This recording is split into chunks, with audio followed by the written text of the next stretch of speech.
10 ఏళ్ల పాటు గులాబీ పార్టీకి కంచుకోటగా ఉన్న ఆ జిల్లా ఇప్పుడు ఖాళీ అవుతోంది.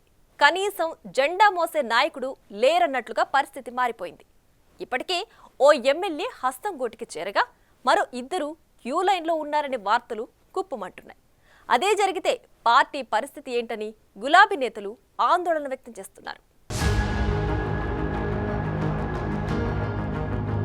జోగులాంబ గద్వాల జిల్లా 10 ఏళ్లుగా బీఆర్ఎస్ కు కంచుకోటగా ఉండేది. రాష్ట్రంలో కాంగ్రెస్ అధికారంలోకి వచ్చిన తర్వాత సీన్ పూర్తిగా మారిపోయింది. ఉద్యమ పార్టీగా తెలంగాణ సాధించిన పార్టీ అని చెప్పుకున్న బీఆర్ఎస్ నేతలు 10 ఏళ్లు అధికారంలో తిరుగులేని విధంగా తమ హవా సాగించారు. గులాబీ జెండాను రెపరెపలాడించిన బీఆర్ఎస్ పరిస్థితి గద్వాల జిల్లాలో అగమ్యగోచరంగా మారింది. ఉమ్మడి జిల్లాలోని 14 అసెంబ్లీ నియోజకవర్గాల్లో 12 కాంగ్రెస్ పార్టీ దక్కించుకుంటే 2 నియోజకవర్గాల్లో బీఆర్ఎస్ విజయం సాధించింది. అలంపూర్ నుంచి ఎలాంటి గుర్తింపు లేని బీఆర్ఎస్ అభ్యర్థి విజయుడి విజయం రాష్ట్ర వ్యాప్తంగా చర్చనీయాంశమైంది.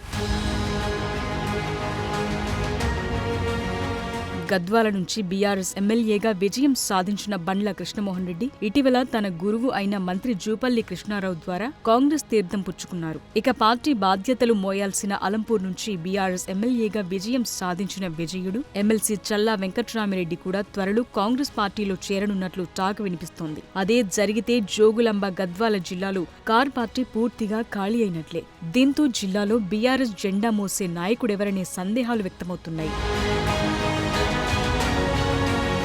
అలంపూర్ నియోజకవర్గానికి ఓ ప్రత్యేకత ఉంది. ఇక్కడ పార్టీల కన్నా వ్యక్తుల ప్రభావమే ఎక్కువ. ఆ వ్యక్తులు ఎటువైపు మొగ్గు చూపితే ఆ పార్టీలదే విజయం. ఇన్నాళ్లు ఈ నియోజకవర్గంలో గులాబీ పార్టీ హవా కొనసాగుతూ వచ్చింది. ఇప్పుడు పరిస్థితులు పూర్తిగా మారిపోతున్నాయట. తాజా రాజకీయాల నేపథ్యంలో కొన్ని మండలాల్లోనూ బీఆర్ఎస్ లో కొనసాగుతున్న నేతలంతా ఇప్పుడు అయోమయంలో పడ్డారట. పార్టీపై పట్టున్న వారంతా వెళ్లిపోతే తమ పరిస్థితి ఏంటనే ఆలోచనలో ఉన్నట్లు సమాచారం. మాజీ ఎంపీ మంద జగన్నాథంతో పాటు అలంపూర్ ఎమ్మెల్యే టికెట్ కోసం చివరి వరకు ప్రయత్నించిన మాజీ ఎమ్మెల్యే అబ్రహం కాంగ్రెస్ గూటికి చేరారు. తరువాత జరిగిన పరిణామాల్లో మంద జగన్నాథం బీఎస్పీ తీర్థం పుచ్చుకున్నారు. ప్రస్తుతం మళ్లీ బీఆర్ఎస్ వైపు చూస్తున్నారు. మరోవైపు మాజీ ఎమ్మెల్యే అబ్రహం కాంగ్రెస్ పార్టీ కార్యక్రమాలకు దూరంగా ఉంటూ వచ్చారు. పార్లమెంట్ ఎన్నికలకు ముందు ఆర్ఎస్ ప్రవీణ్ కుమార్ బీఎస్పీకి రాజీనామా చేసి బీఆర్ఎస్ లో చేరి నాగర్ కర్నూల్ ఎంపీ అభ్యర్థిగా పోటీ చేసి ఓడిపోయారు. ఇప్పుడు చల్లా విజయుడు పార్టీ మారితే నియోజకవర్గ బరువు బాధ్యతలు ఆర్ఎస్ ప్రవీణ్ కుమార్ తీసుకుంటారా, తిరిగి మంద జగన్నాథానికి ఇస్తారా అనే చర్చ సాగుతోంది. ఏది ఏమైనా జోగులాంబ గద్వాల జిల్లాలో బీఆర్ఎస్ ఖాళీ అవుతుండటంతో ఇక్కడి రాజకీయాలు తలకిందులవుతున్నాయి. రానున్న రోజుల్లో బీఆర్ఎస్ పరిస్థితి ఏంటనే చర్చ జిల్లాలో జరుగుతోంది. మొన్నటి వరకు బీఆర్ఎస్ కంచుకోటగా ఉన్న జిల్లా ప్రస్తుతం కాంగ్రెస్ కంచుకోటగా మారనుందని రాజకీయ వర్గాలు చెప్తున్నాయి.